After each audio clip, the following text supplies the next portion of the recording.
Hello, welcome to this edition of Sewing Pattern Detective, where I investigate vintage images of sewing patterns or vintage illustrations or photographs you send me, and we try to work out how you can draft them yourself, especially with vintage patterns, they're incredibly expensive, and also which drafting tutorials to use if you're one of my members.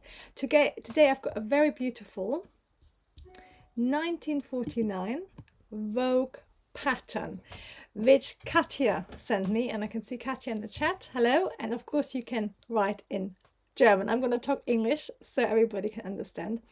But you can see it's a really pretty dress. It's a vintage Vogue. If you want to know which number it is number 6830, and back then it cost 75p or cents. I saw one on Etsy for about 40 something pounds sold, so it's definitely worth trying to work out how to draft your own. And what Katja really liked about it is this double collar, and you can see what's really fascinating at the front, it's got like a double collar which goes into a v-neck, but then on the back illustration, which I'm going to zoom in so you can see, on the back illustration you can see it's only got one collar, so it's a bit of a mystery. How can a single collar become a double collar in the front, or on the opposite way, how does a collar become part of the back bodice if you look at the illustration of the back? So that's what we're going to investigate today. How to draft the collar and also how to create a layered bodice like that. This dress also has a really beautiful pleated skirt front. I'm not going to go into that today, but if you want to know how to make that too, do let me know. And I can see Jen is there. Hello Jen, lovely to have you too. So I'm going to first of all read you a little bit more detail about the dress I found online, because I actually managed to find the full listing, which is always really helpful. So it's got a shaped collar which is double in front, and it joins a single back collar on the shoulder. The lower collar joins extended back bodice to form cap sleeves.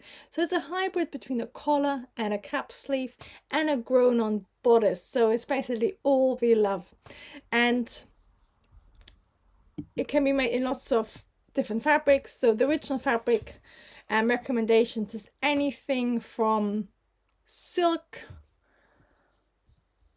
I think any silks, cottons. They even recommend gingham for day wear, and they say on the original pattern envelope it's not suitable for velvet.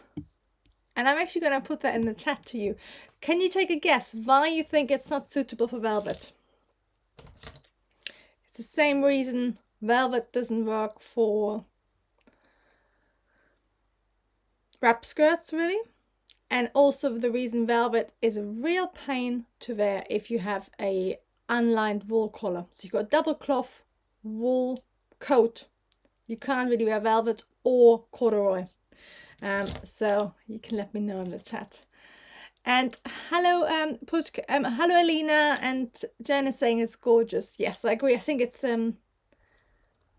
yeah, it's just like one of those dresses you can see for day wear in like a cotton. I'm just thinking like either printed cotton, like a broadcloth cloth, or they call it a bark cloth, isn't it? That's always really nice for 50s stuff or late 40s. But it's also really nice sort of cocktail dress, because it's not too over the top, but it's got lots of stuff going on. So I'm going to switch over to my other camera and have a look at the dress in detail. And while I find an empty page, I'm going to quickly bring up the back layout so you can have a look at it as well. And you can see and maybe try to work out how it's made.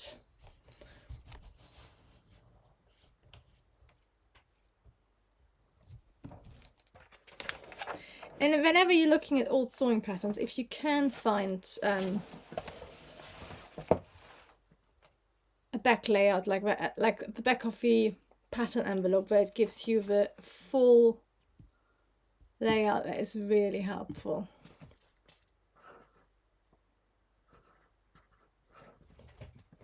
Okay, so I'm gonna go through the back envelope with you, so you can see the layout, and you can see we've got our skirt back and front. They're both one pieces, and you can see on the skirt front, the right top hand side has like a little zigzag line, and that's basically where the pleats are going into the center front. And you can see how the side seam on the skirt front, which is the left hand side, is the opposite of what we normally would call expect on a side seam on a skirt. That's because all volume has been added to the center front, so you can work out how the skirt is drafted from that. But let's concentrate on the bodice. You can see we got the front bodice, which is a basic v-neck. I'm actually going to start drawing it out for you as I talk about it. So let's zoom into the back. As I said, I'm not going to do the skirt because I think that will get too complicated. So what we can see, let me see if I can get both on at the same time. Technology is great, but it's like too much choices to choose from, like what I can move around. It's quite okay. So let's do it like that. And hello Ginger, Nosette, and Ginger said, it's beautiful, the dress you'd wear when you're part of a Poirot mystery. Talking to Hastings, you're young and beautiful in a flowery dress. Yes, that is quite true. It's that sort of it's perfect for murder mystery. And I would imagine the slightly mysterious and suspicious young sort of maybe actress or something. We always have like certain stereotypes, haven't we? You can see them wearing it. Okay, so what we've got is basically a front bodice. I'm going to draw this in different colors so we can see it. So I'm not going to use any black because it's always too dark. Let's draw it quite big. And I apologize, I'm going to zoom into the top only because I want to quickly see. Yeah, it's a really straightforward front bodice, which is always lovely when you have like something complicated. It's nice to have a really straightforward bodice. And I know Jan is a really big fan of, I think you love sort of classic, is it murder films or just any? I know you watch the courtroom dramas because we looked at the really beautiful color format before, Jan. So yes, I think a lot of these, especially original old films, are really interesting for inspiration. Because you see how things are really worn, how it actually looked in real fabric, how I set on the bodice. So I'm just going to sketch the front bodice. Is basically like this, and it's got a v-neck, which is pretty nicer than mine. It's actually got a center front seam, and I think that's to make the collars, attaching the collars easier. You don't really need it in theory. And when the back, so if we're going to draw a back bodice, it has got the same neckline, but then instead of our normal shoulder like it's got at the front,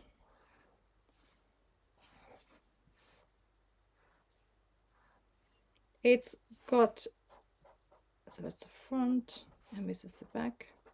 You can see the pattern piece has like a little, it has like a grown on cap sleeve, and that's sort of quite a 19 from that time, like that is really a cap sleeve. So you still have a normal armhole, probably roughly where your notch point is. So I'm just trying to get my block so I can show you.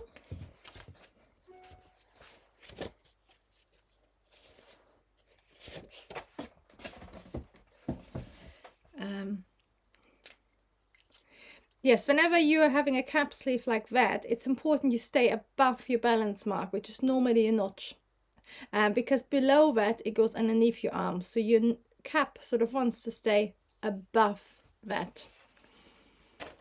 And of course it's going to restrict some of your movement a little bit because you won't be able to raise your arm as much as possible. So that's our bottom layer.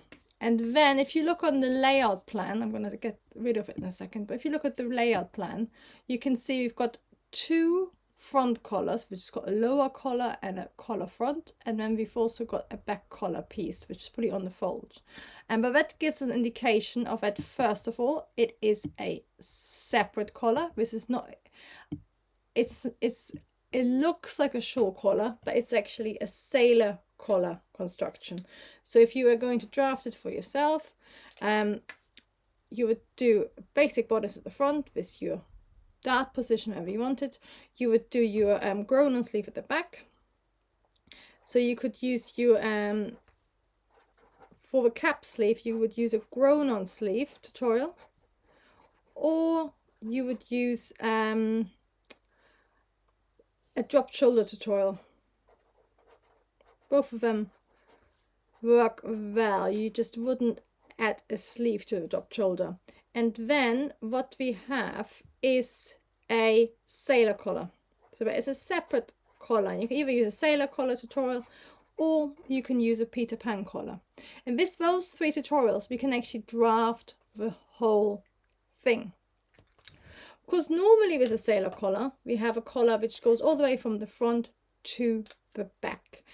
On here, interestingly, we've done a shoulder seam, but I think that is to do with how wide your collar is. So what we've done basically is our under collar, like our lower collar, which goes like this.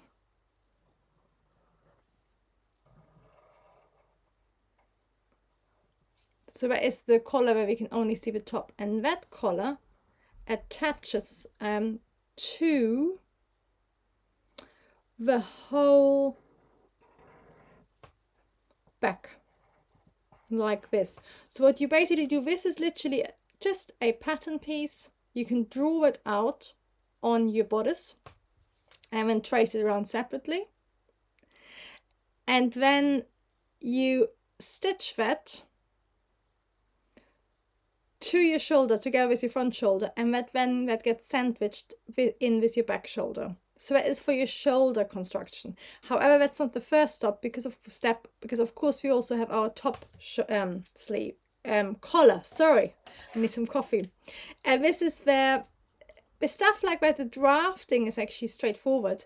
What is going to be a little bit tricky is the construction and the step-of-step method to use. And what it basically is we've, on top of our sort of fake front only collar, which can still be used and made using the sailor collar, we've got a full normal sort of sailor collar, and they have done it with a seam. So that goes basically above, that is separate from our shoulder. If I draw it like that, you can see that is completely separate from the shoulder. And then at the back again, that is only joined at our neckline like that.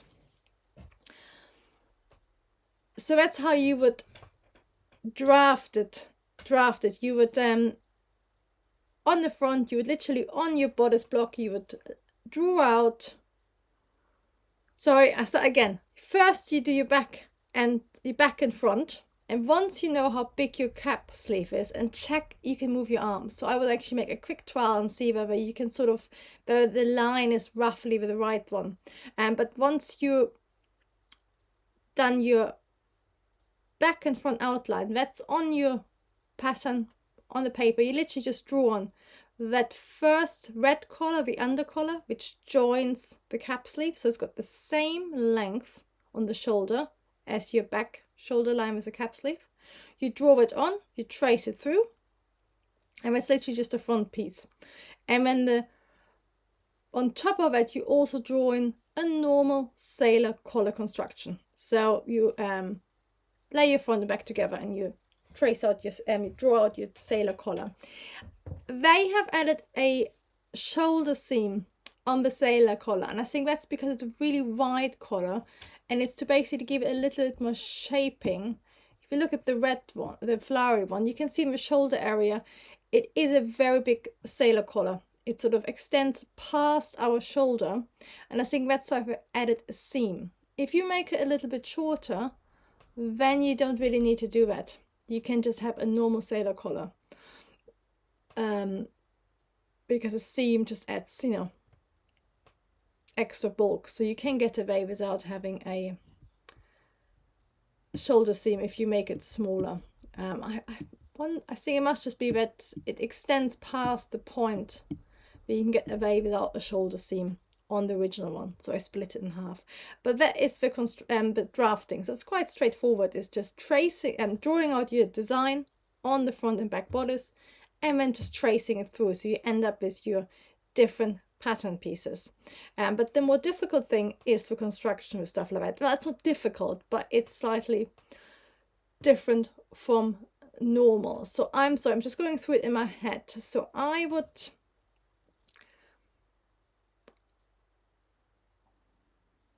know how I would do it.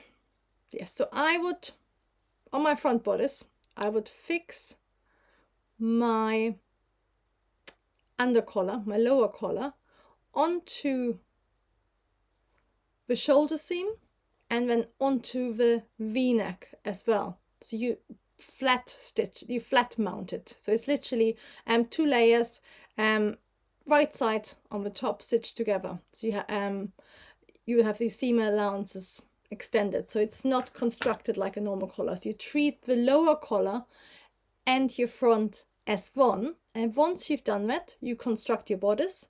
So you then stitch your front and back bodice together on the shoulders, and of course that is including that red under collar. And then they haven't, let me double check my pattern piece. Oh, I don't need that, I need the layout. Just looking at facings. So they have done a facing for what looks like the back armhole and the front armhole, because I was just trying to work out in my head how we would finish our edge along here. So you could either add, you could cut your front out twice and then basically stitch the 2 layers of your collar together first before flat stitching it to the front, or you could do a pin hem joining them all together for maybe a day wear style. I would just maybe do either a little facing or a little pin hem for the under collar, because if you double up the whole collar, it's gonna get maybe a little bit too heavy depending on your fabric, a little bit too bulky. So there are your options. But once you've done that, you basically treat the under collar as part of your bodice and construct that. And once you've done that, you just add your normal sailor collar. So you can see how a dress is sophisticated looking like that. It's actually really straightforward to draft. It's just like thinking out of the box, and basically by adding that extra layer in, that extra collar, you then can create like a sort of cap sleeve collar hybrid, which looks really complicated, but it's actually quite straightforward. And they've faced everything. I think they've basically done like a facing like this, even like the whole back, and then they've done a facing like front, and then they've done all the collar pieces double, which would work well in thin fabrics and silks. On a cotton, I would probably do a hem, but you can see the construction isn't even that difficult. And one last thing I'm just thinking about, how to, yes, and then the neckline, again, I would have a facing, which they don't actually have. So that is really interesting. Let me have a look at the, if I do the back description, does it tell us how it's finished?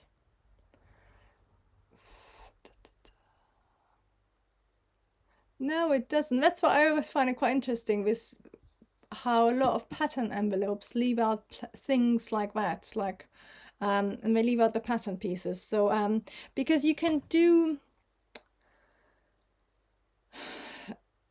a different step-by-step method where you basically, you can, your neckline seams, you can sort of hide them in between your bodice and your collar, but it always gives you sort of a slightly dodgy finish around the center front because your seam allowance will be sandwiched between the collar and the outside of your garment. So I'm not a fan personally, so I would definitely add a facing, but that's how you draft it, which is really easy. And then the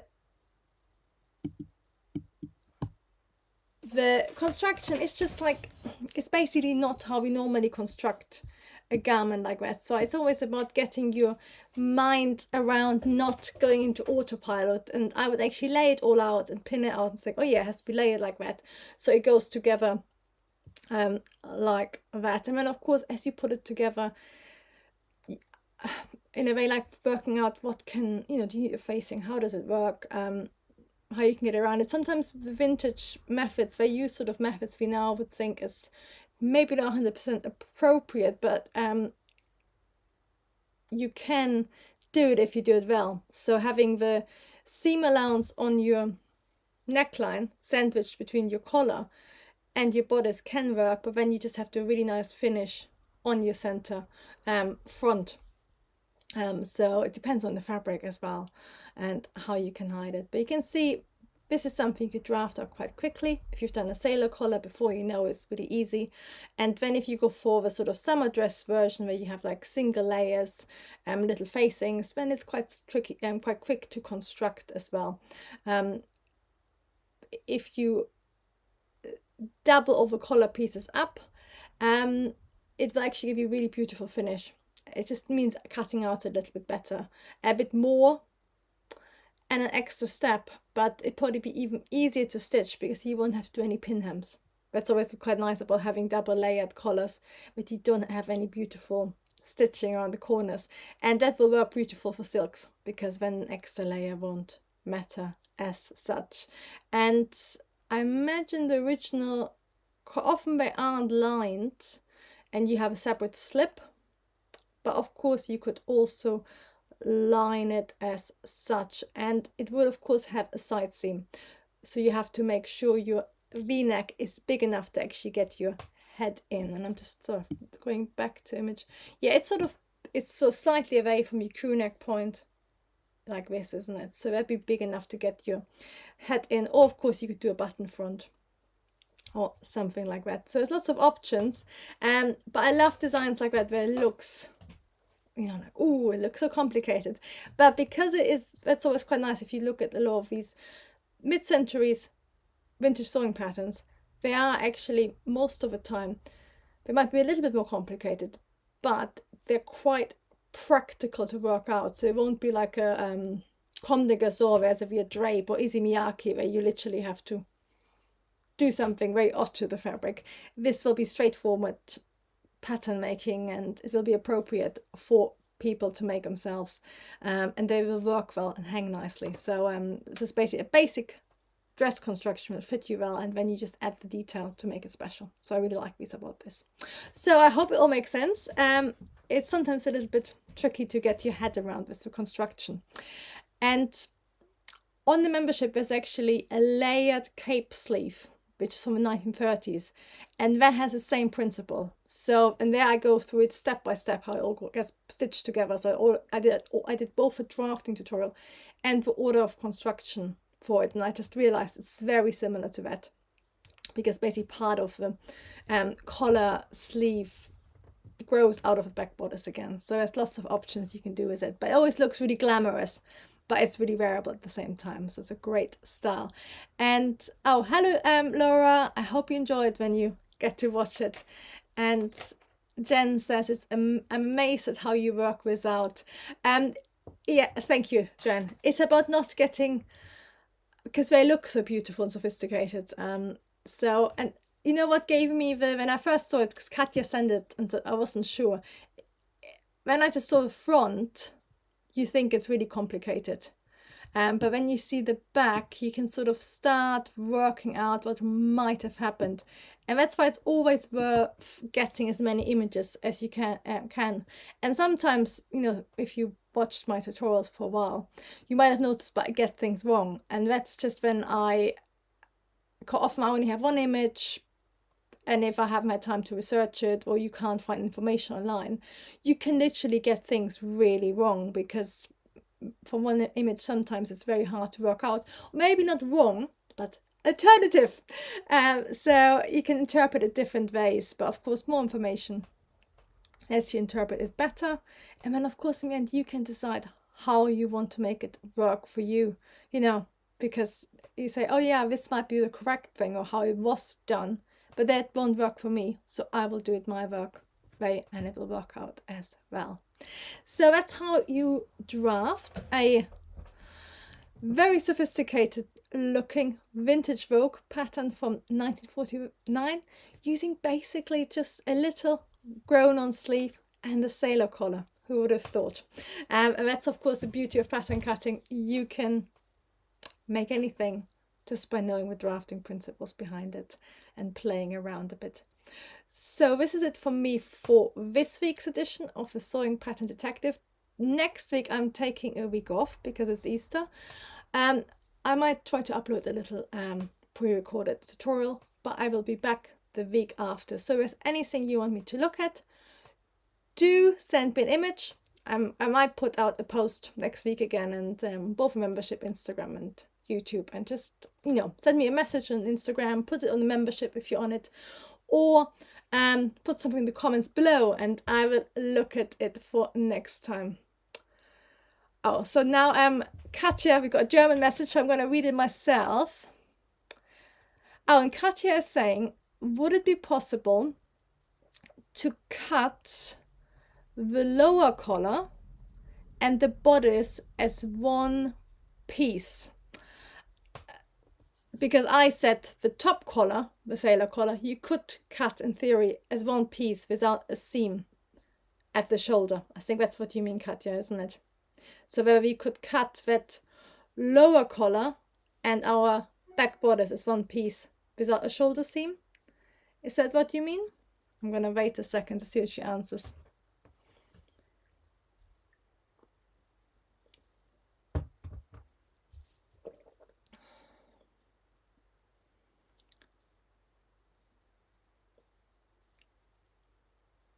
Oh, happy Easter as well, Jen. And we're doing bilingual live streaming here. So if you read German, you can read Katja's comments as well. Otherwise, you'll have to wait for my translation. And I'm gonna see. Oh, oh, hello, Kiki. Lovely of you to join us as well. And she's saying, what a lovely dress. I'm glad I could catch this live today. I'm glad you caught me live as well. It's lovely to have people watching and commenting, let me know what they think. And while I'm waiting for Katja to see whether I was right, at the beginning I said that the original said it wasn't suitable for velvet, and the reason is because of a double collar, the velvet would rub against each other. So unless you would underline it in a silk, but even then with a little turnover at the edge, it basically causes issue and it will also bunch up and be a disaster. So avoid anything with a nape or pile like a velvet or corduroy. Not that you make this dress in a corduroy, but it would look lovely in a velvet if it would work. Oh no, Katja means something else. So Katja says, can we join the collar to the bodice at the v-neck? So if I quickly put on my table, so she basically means, and much cleverer than I thought, so at the moment we've got our front bodice like this, so it's just a piece, and then we've got our separate, I'm going to draw it here, we've got a separate sort of, you know, a front collar piece, which is like, that's the neckline, and that's the collar, and that's the shoulder.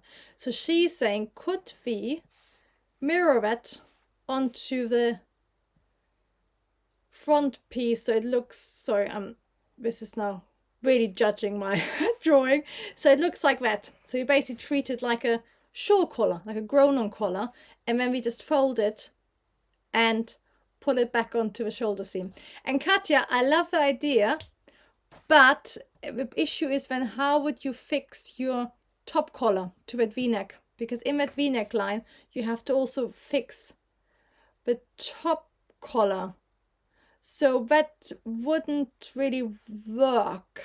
I think it would overcomplicate things, so I wouldn't do it unless you want to then stitch into that fold line. So I would keep it separate.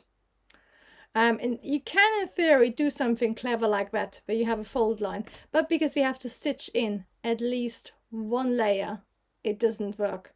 What you could do if you wanted to, it would work if you didn't have a top collar. So if you say, for example, oh, I'm only going to have the lower collar, which will then become a cape sleeve at the back, then you could actually do the front v-neck on the fold and then literally just catch everything in our shoulder seams. So that might be a really nice daytime version, and then the dress would look something like this.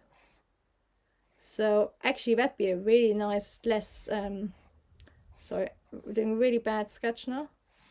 So if you wanted like a daytime version of this, that'd be the front, and then the back you could do a really nice daytime version where it's literally just like that. So rather than a double collar, you have a single collar which becomes a cape sleeve at the back, and if you did that you could definitely do it on the fold at the v-neck. And Jen is saying, how would you best edge finish it? So if the fabric is thin enough, the easiest way is to do everything, the collars all double, because then you can just bag it out and they give you a really beautiful finish, and up and down, you know, if the collar flows up or moves around, it still look beautiful. And then do a deep facing for your armholes. So that would probably be the neatest finish from both sides, but with a thicker fabric it can be a little bit tricky. If it would look beautiful as a pin hem, so you could pin hem the outer side of the cape sleeve and both your collar edges, but you have to do some really nice stitching. Or the third option, if you, for example, have a really like a bark cloth or like a nice really quite thick cotton, then you could just have a facing to the edge.